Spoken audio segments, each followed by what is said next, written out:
Summary. Odysseus tells his mariners to have courage, assuring them that they will soon reach the shore of their home. In the afternoon, they reach a land, in which it seemed always afternoon, because of the languid and peaceful atmosphere.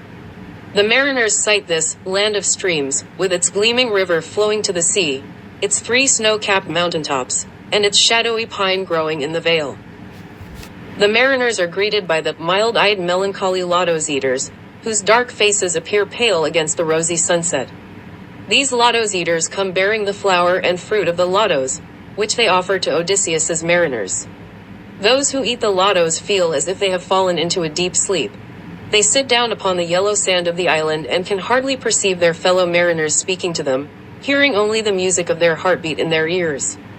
Although it has been sweet to dream of their homes in Ithaca, the lotos makes them weary of wandering, preferring to linger here. One who has eaten of the lotos fruit proclaims that he will return no more, and all of the mariners begin to sing about this resolution to remain in the land of the Lotos-eaters. The rest of the poem consists of the 8 numbered stanzas of the mariners' choric song, expressing their resolution to stay forever. First, they praise the sweet and soporific music of the land of the Lotos-eaters, comparing this music to petals, dew, granite, and tired eyelids. In the second stanza, they question why man is the only creature in nature who must toil. They argue that everything else in nature is able to rest and stay still, but man is tossed from one sorrow to another.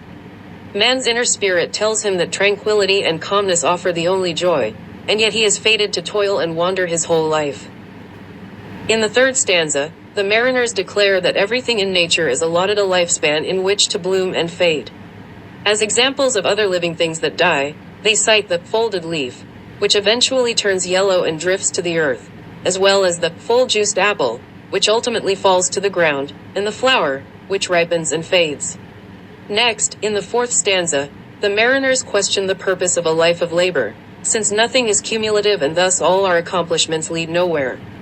They question what will last, proclaiming that everything in life is fleeting and therefore futile. The mariners also express their desire for long rest or death, either of which will free them from a life of endless labor. The fifth stanza echoes the first stanza's positive appeal to luxurious self-indulgence. The mariners declare how sweet it is to live a life of continuous dreaming. They paint a picture of what it might be like to do nothing all day except sleep, dream, eat lotos, and watch the waves on the beach. Such an existence would enable them peacefully to remember all those individuals they once knew who are now either buried, heaped over with a mound of grass, or cremated, 2 handfuls of white dust, shut in an urn of brass. In the sixth stanza, the mariners reason that their families have probably forgotten them anyway, and their homes fallen apart, so they might as well stay in the land of the Lotos-eaters and let what is broken so remain. Although they have fond memories of their wives and sons, surely by now, after 10 years of fighting in Troy, their sons have inherited their property. It will merely cause unnecessary confusion and disturbances for them to return now. Their hearts are worn out from fighting wars and navigating the seas by means of the constellations, and thus they prefer the relaxing death-like existence of the land of the Lotos to the confusion that a return home would create. In the seventh stanza, as in the first and fifth, the mariners bask in the pleasant sights and sounds of the island. They imagine how sweet it would be to lie on beds of flowers while watching the river flow and listening to the echoes in the caves. Finally, the poem closes with the mariners' vow to spend the rest of their lives relaxing and reclining in the hollow Lotos land. They compare the life of abandon, which they will enjoy in Lotos land, to the carefree existence of the gods, who could not care less about the famines, plagues, earthquakes, and other natural disasters that plague human beings on earth. These gods simply smile upon men, who till the earth and harvest crops until they either suffer in hell or dwell in the Elysian valleys of heaven. Since they have concluded that slumber is more sweet than toil, the mariners resolve to stop wandering the seas and to settle instead in the land of the Lotos-eaters. Form. This poem is divided into 2 parts. The first is a descriptive narrative, lines 1 to 45, and the second is a song of 8 numbered stanzas of varying length, lines 46 to 173.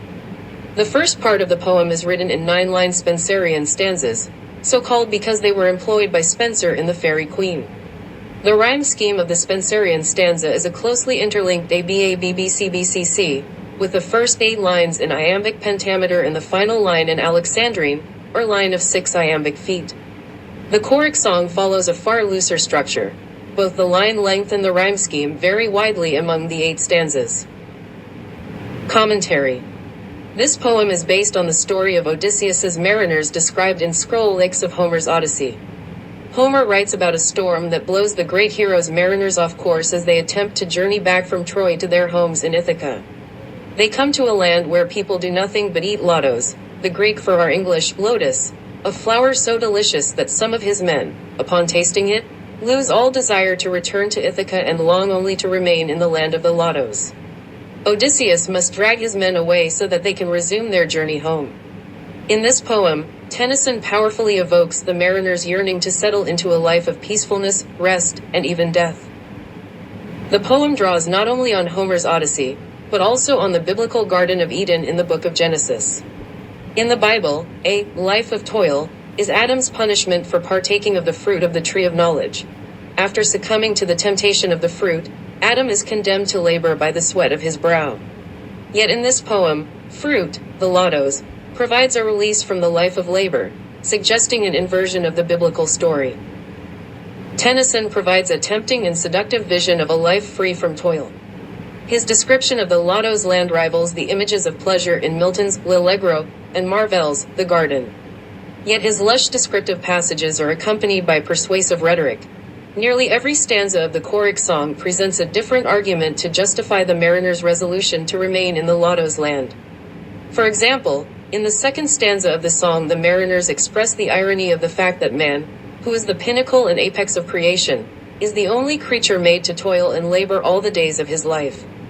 This stanza may also be read as a pointed inversion and overturning of Coleridge's Work Without Hope, in which the speaker laments that all nature seems at work, while he alone remains unoccupied. Although the taste of the lotos and the vision of life it offers is seductive, the poem suggests that the mariners may be deceiving themselves in succumbing to the hypnotic power of the flower. Partaking of the lotos involves abandoning external reality and living instead in a world of appearances, where everything seems to be but nothing actually is. The lotos land emerges as a land where all things always seem the same, line 24. Indeed, the word seems recurs throughout the poem, and can be found in all but one of the opening 5 stanzas, suggesting that the lotos land is not so much a land of streams as a land of seams. In addition, in the final stanza of the choric song, the poem describes the lotos land as a hollow land with hollow caves, indicating that the vision of the sailors is somehow empty and insubstantial. The reader, too, is left with ambivalent feelings about the mariner's argument for lassitude. Although the thought of life without toil is certainly tempting, it is also deeply unsettling. The reader's discomfort with this notion arises in part from the knowledge of the broader context of the poem. Odysseus will ultimately drag his men away from the lotos land disapprovingly. Moreover, his injunction to have courage opens, and then overshadows, the whole poem with a sense of moral opprobrium.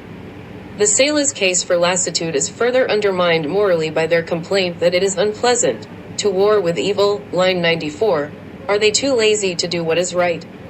By choosing the lotos land, the mariners are abandoning the sources of substantive meaning in life and the potential for heroic accomplishment.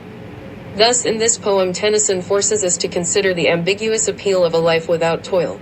Although all of us share the longing for a carefree and relaxed existence, few people could truly be happy without any challenges to overcome, without the fire of aspiration and the struggle to make the world a better place.